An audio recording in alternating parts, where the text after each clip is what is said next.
സൗദ ബിന്ത് സംഅ നബി സല്ലല്ലാഹു അലൈഹി വസല്ലം തങ്ങളുടെ ജീവിതത്തിലേക്ക് കടന്നു വരുന്നതിന് മുമ്പ് അവരെ വിവാഹം കഴിച്ചിരുന്നത് അസ്സക്രാൻ ഇബ്നു അംർ എന്നാണ്. അസ്സക്രാൻ ഇബ്നു അംർ അൽ ആമിരി.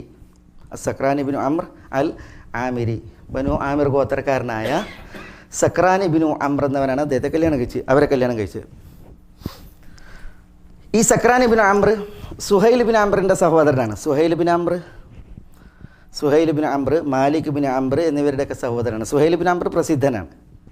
നബി സല്ലല്ലാഹു അലൈഹി വസല്ലം തങ്ങളോടൊപ്പം ഹുദൈബിയയിൽ കണ്ടുമുട്ടി. ഹുദൈബിയയിൽ മുശ്രിക്കീങ്ങൾക്ക് വേണ്ടിയിട്ട് ഉടമ്പടി എഴുതുന്നത് സുഹൈൽ ഇബ്നു അംറാണ്. സുഹൈൽ ഇബ്നു അംർ അറിയപ്പെട്ട പ്രാസംഗികനാണ്.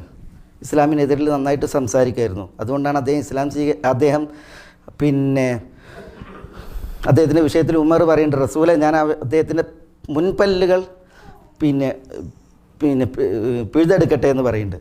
അപ്പോൾ റസൂലുള്ളാഹി സ്വല്ലല്ലാഹു അലൈഹി വസല്ലം തങ്ങൾ പറയുന്നുണ്ട്, വേണ്ട ഉമർ, ആ പല്ലുകൾ നിനക്ക് ഉപകരിക്കുന്ന ഒരു നാളെ പുലരും എന്ന് പറയുന്നുണ്ട്.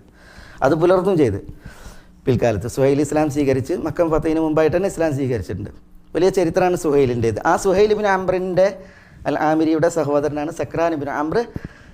അദ്ദേഹമാണ് സൗദയെ ആദ്യം കല്യാണം കഴിച്ചിരുന്നത്. റളിയല്ലാഹു തആല അൻഹുമാ. സക്രാൻ ഇബ്നു അംർ സൗദ എന്നവരോടൊപ്പം ഹബഷയിലേക്ക് ഹിജറ പോയിട്ടുണ്ട്. അപ്പോൾ ആദ്യകാലത്ത് ഇസ്ലാം സ്വീകരിച്ചിട്ടുണ്ട് ഈ ദമ്പതികൾ. സൗദ സക്രാൻ ദമ്പതികൾ ആദ്യകാലത്ത് ഇസ്ലാം സ്വീകരിച്ചിട്ടുണ്ട്. മുസ്ലിമീങ്ങൾ ഹബഷയിലേക്ക് നിർബന്ധമായും ഹിജറ പോകേണ്ടി വന്നപ്പോൾ രണ്ടാം ഹബഷ ഹിജറയിൽ പങ്കെടുത്തവരാണ് സക്രാനും സൗദയും. സക്രാൻ്റെ കൂടെ സക്രാൻ്റെ സഹോദരൻ മാലിക് ഇബ്നു അംർ ഉണ്ടായിരുന്നു. അദ്ദേഹത്തിൻ്റെ ഭാര്യ അമീറ ബിന്ത് സഅദി എന്ന് പറയുന്ന മഹദി ഉണ്ടായിരുന്നു. അപ്പോൾ സക്രാൻ ഇബ്നു അംറും സൗദയും അവർ ദമ്പതികൾ. സക്രാൻ്റെ സഹോദരൻ മാലിക് ഇബ്നു അംറും അദ്ദേഹത്തിൻ്റെ ഭാര്യ അമീറ ബിന്ത് സഅദിയും ആ ഹിജറയിലുണ്ടായിരുന്നു.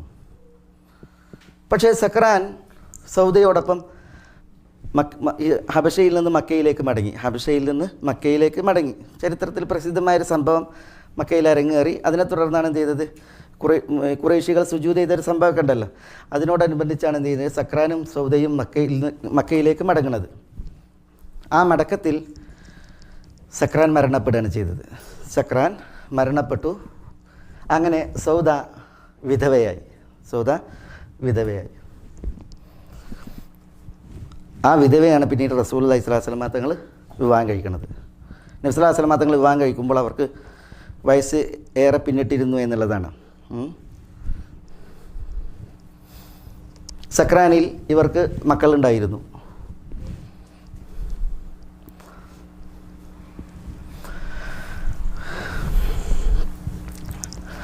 സൗദ ബിന്ത് സംഅയുടെ പ്രത്യേകതകൾ, ഒന്ന് അവരുടെ ഇസ്ലാമാണ്. ഞാൻ പറഞ്ഞു, അവർ ആദ്യകാലത്ത് ഇസ്ലാമിലേക്ക് വന്നിട്ടുണ്ട്. ഭർത്താവ് സ്വീകരിക്കുന്നതിന് മുമ്പ് സൗദയാണ് സ്വീകരിച്ചത്. ഭർത്താവിനെ കൂടി ഇസ്ലാമിലേക്ക് കൊണ്ടുവന്നത് സൗദയാണ്. പിന്നെ അവരുടെ ഹിജറ, അവർ 2 ഹിജറ ചെയ്ത മഹദിയാണ്. എങ്ങനെ അവർ 2 ഹിജറ ചെയ്ത മഹദിയാണത്? ഒന്ന് ഹബഷയിലേക്ക്, മറ്റൊന്ന് വിശുദ്ധ മദീനയിലേക്ക്. മനസ്സിലായി? അപ്പോൾ പാലായനത്തിൻ്റെ നോവുകൾ അത് 2 തവണ അനുഭവിച്ച മഹദിയാണ് ആര്? ഉമ്മുൽ മുഅ്മിനീൻ സൗദ ബിന്ത് സംഅ റളിയല്ലാഹു തആല അൻഹ.